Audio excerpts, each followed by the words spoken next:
Hello, everybody. Hope your day is going well. We've got some Seahawks adjacent news to go over in this video, and I guess it's pretty on brand in keeping in line with the events earlier this week concerning the Seahawks missing out on players who maybe could have helped improve them. The Seahawks have missed out on yet another player who could possibly have improved them. So I know a lot of people are going to be disappointed in this. I know a lot of people were monitoring this situation very closely, but it is not going to go the way of the Seattle Seahawks.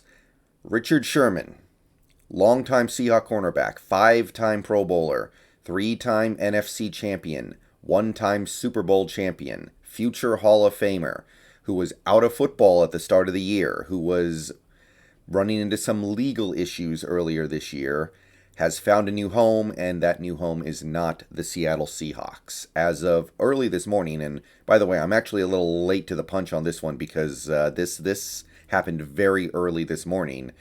Richard Sherman has announced on his new podcast that he signed with the Tampa Bay Buccaneers. It is a 1-year deal per source. Adam Schefter reports on Twitter along with just about the whole rest of the world. So, Richard Sherman has found a new home in Tampa Bay, and he is now off the table as an option to improve the Seattle Seahawks secondary and their currently relatively dismal prospects at cornerback. So, there's a little bit to unpack here. And first, before we get into the unpacking, I want to say I didn't really want Richard Sherman personally. I understand that some people did, and I can understand why some people might have felt that way. It did make some sense, and I personally just don't see him at this point in his career being able to be a significant or even a moderate improvement at the cornerback position. I think that he is old. I think that he is slow. I think that he is injury prone. I think there is a reason why it took him this long to find a team. I just don't think there's a whole lot of gas left in that tank. But that doesn't mean that there isn't some disturbing stuff going on here surrounding the Richard Sherman signing with Tampa Bay. Okay, so first let's take a look at the contract details. It's basically a 1-year, $2.25 million contract.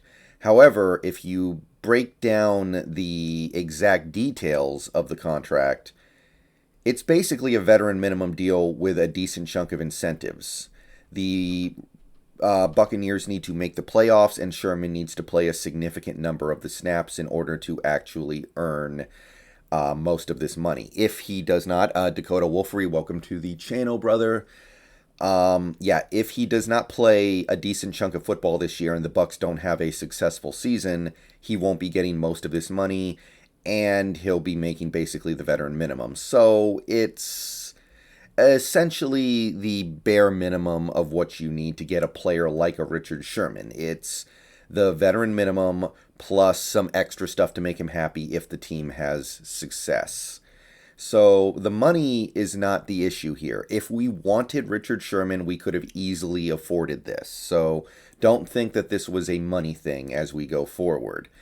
But that's not what really concerns me.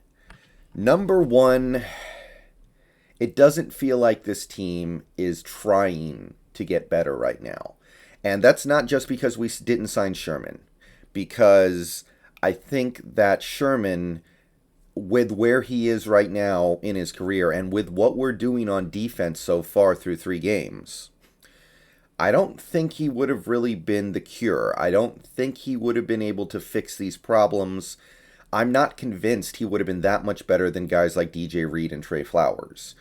I'm trying to tell you guys that the problems are higher than just the players for the most part. I think the problems with this team have very little to do with the players, and the players who could have really changed that, the players who could have overcome that and used their raw talent to maybe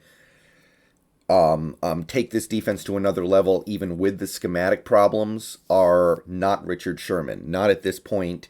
I'm going to say it again. there is a reason why he wasn't signed through 3 weeks. And it's not just because of the legal problems. There's a reason why it took Tampa Bay having injuries in their defense to actually bring him on. They didn't want to bring Richard Sherman in. They had to because they've had some injury problems in that secondary.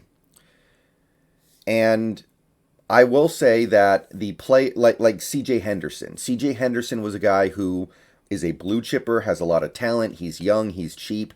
That was the kind of guy that I wanted to bring in, who I thought maybe could have taken this defense up a notch, even with some of the schematic problems and coaching problems we're having.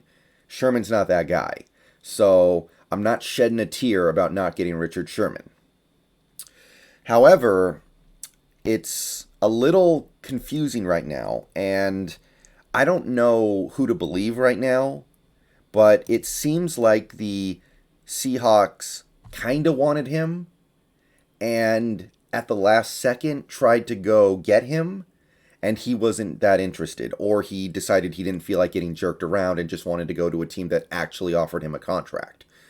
So if you guys want to try to unpack everything, you need to go follow Matty F. Brown and Corbin Smith on Twitter and see what they're saying about the Sherman situation. But here's one tweet from Corbin Smith. Speaking with Tampa Bay media for the first time, Richard Sherman says of Seahawks interest, Seattle's kind of stringing you along hasn't offered you anything. I'm pretty sure one of the U's should not be there, but Seattle's kind of stringing you along hasn't offered you anything.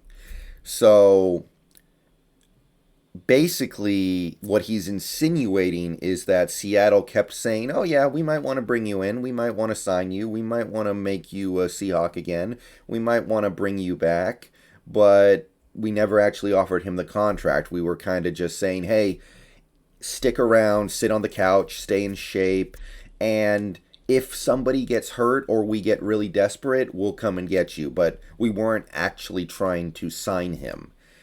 And then there's a report that we made a last-second desperate Hail Mary offer to sign him as he was leaving on his plane to Tampa Bay, basically realizing that he was about to be taken off the table, and we went, oh no, we can't allow this to happen. Please, Sherman, here's some contract offer. We don't know what that contract offer was. Please come back. Please don't go to Tampa Bay. We want you. We want you. And he's just like, no, if you wanted me, you would have signed me a while ago. So he went to Tampa Bay because they actually offered him something. And there are a couple levels to that. On the one hand, maybe we did feel like Sherman was going to be able to help us because we did apparently make him a last-second desperate offer to bring him back. And he was just like, no, I'm not into it. Maybe we just wanted to throw stuff at the wall and see what stuck, and then we realized one of our options to throw at the wall was about to disappear on us earlier than we expected. And I don't know. Maybe it's just a scenario where players don't want to play for Carroll, don't want to play for this organization, don't want to join what they view as a sinking ship, and Tampa Bay is just a much more appetizing place to go for an aging veteran trying to win another ring. I don't know exactly how to feel about that, but the fact that we were kind of just jerking him around for a while and then at the last second went, oh wait, here's some money, come on, Sherman, let's go. No, you don't need to get on that plane to Tampa. There's something to unpack there, and I don't really know how to feel about it, but it doesn't feel like this team is very appealing to players right now. And that's really all that I can say about this situation right now. There's a lot of information that we don't know, that we may never know. So I'm going to sum it up by saying that Richard Sherman has signed a deal with the Buccaneers. And I personally don't think that Sherman really could have helped us. I think that the problems we have are bigger than what Richard Sherman can fix. At this point in his career, he's older, he's slower, he's injury prone.